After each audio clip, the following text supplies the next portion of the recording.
presentación que se hace en Sol todos los días, en El País, no sé si visteis publicada la noticia al día siguiente, ¿no? Le preguntaban una serie de personas que pasaban por allí que por qué era aquello.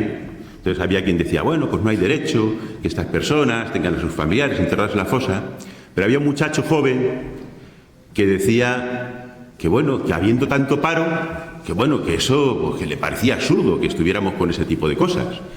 Desde ese momento, pues algunos hemos empezado a darnos cuenta o a pensar, porque darnos cuenta yo creo que hace mucho tiempo nos hemos dado cuenta de que ese paro que existe tiene mucha relación con esta impunidad. Aquí no se quiere contar porque se habla de la impunidad, pero no se habla de la memoria como había que hablar de ella. O sea, aquí se quiere hacer o se quiere construir una memoria familiar, individual, de los huesos del abuelo, metidos en un ataúd con una cruz, a pesar de que el abuelo era el presidente del Ateneo Libertario de turno. Se quiere hablar de eso y me los llevo a descansar con los huesos de mi abuela. Esa es de la memoria de la que se quiere hablar. O sea, que la impunidad no solamente está en los juzgados, sino que la impunidad está en la propia cultura que se nos transmite desde las clases dirigentes y que afectan tanto a muchas personas que se creen que son de izquierdas y son tan neoliberales como los que nos gobiernan. Porque esa es la memoria individualista, la memoria del abuelo.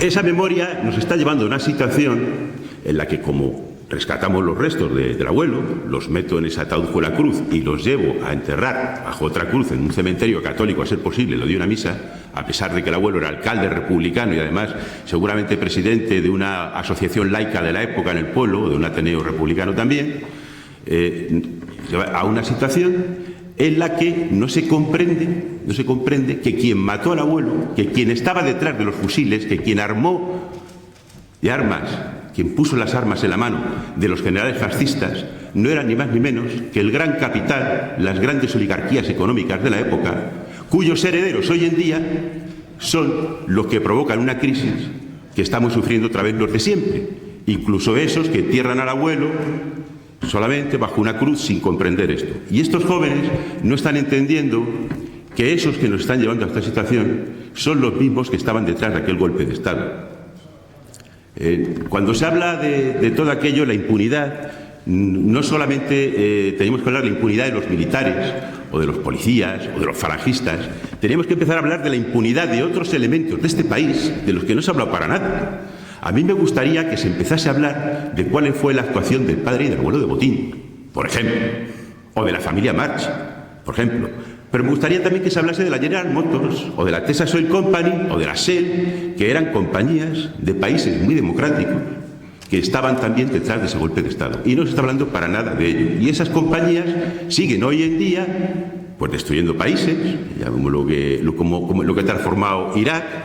Sabemos lo que están haciendo en Afganistán, sabemos lo que pasa en cualquier parte del mundo, ¿no?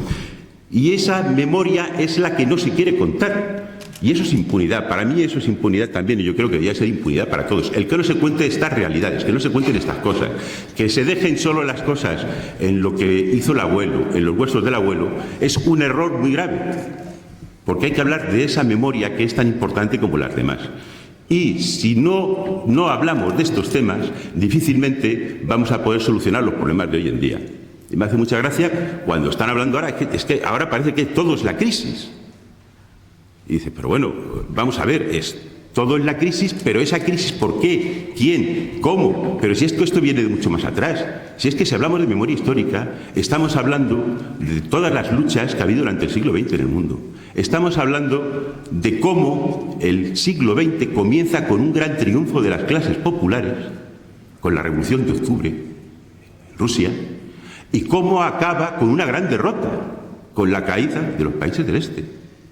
Porque no hay que confundirse, aquello fue una derrota. Porque que me digan a mí que lo que vivimos funciona de maravilla, ¿no? Aquello, como todos los regímenes, tenía sus errores, pero sí que era la gran barrera que impedía que esas fuerzas imperialistas, de una forma o de otra, pues hiciesen lo que están haciendo hoy en día en el mundo, ni más ni menos, ¿no? Y si no se enmarca todo lo que sucedió en este país dentro del contexto de lo que ocurrió en el mundo durante aquellos momentos y de lo que ha ido ocurriendo posteriormente, pues es muy difícil también comprender qué está ocurriendo hoy en día, ¿no? Hay que tener en cuenta que, como he dicho antes, el golpe de Estado auspiciado por las grandes oligarquías económicas del país, la Iglesia era otra oligarquía económica, pues sabemos que la Iglesia tiene un poder económico tremendo. Una vez que ganan la guerra, apoyados por el capitalismo internacional y apoyados por los regímenes fascistas europeos, se alía inmediatamente con el régimen nazi, porque piensa que en ese pulso que está habiendo dentro del imperialismo van a ganar ellos, y se encuentran pues, que al final la Alemania nazi es derrotada y cambia las tornas. Decide Franco pues, quitar Serrano Suñer y empiezan a cambiar, digamos, a tratar de darle una vuelta a lo que es el régimen. Y se empieza a buscar la alianza, otro tipo de alianza, aprovechándose precisamente del comienzo de la Guerra Fría, porque claro, en la Segunda Guerra Mundial el objetivo que tenía real no era solamente acabar con la Alemania nazi. Todos sabemos que Inglaterra, Francia, Estados Unidos impulsaban a Hitler a atacar a la Unión Soviética, ¿no? Sino que no deja de ser también un intento de destruir la Unión Soviética.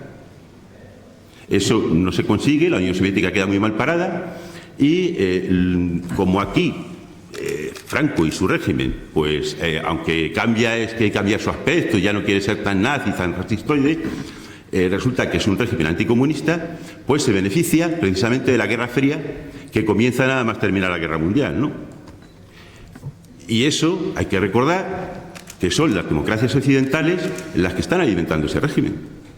Aquí sabemos que después de la guerra se llenan los montes españoles de guerrilleros. Una vez terminada la Segunda Guerra Mundial y ocupada Francia, pasan muchos camaradas la frontera para seguir luchando también, esperando que una vez derrotada la Alemania nazi, las fuerzas aliadas crucen los Pirineos y se acabe con el régimen y venga una democracia. Y eso no sucede así, a pesar de que en aquellos momentos las propias Naciones Unidas están condenando al régimen franquista. Pero durante aquella época es que ocurre una cosa muy curiosa también. Y la gente, cuando habla, yo de verdad, cuando hablo con nuestros políticos, hablan en las cortes, yo me asusto de las cosas que dicen, ¿no? En el año 47, lo que ocurre en el mundo es que se monta la gran estrategia por parte del capitalismo para terminar de destruir la Unión Soviética y, una vez terminada la Unión Soviética, acabar con el estado del bienestar en los países occidentales. Porque el estado del bienestar, lógicamente, lo que está haciendo es poner cortapisas a ese desarrollo del capitalismo. En el año 47 ocurren diversas cosas al mismo tiempo muy curiosas. Se crea la Escuela de las Américas por parte de los Estados Unidos para formar militares y policías que repriman a sus pueblos en los lugares donde pueda haber en un momento determinado un intento de cambiar las cosas.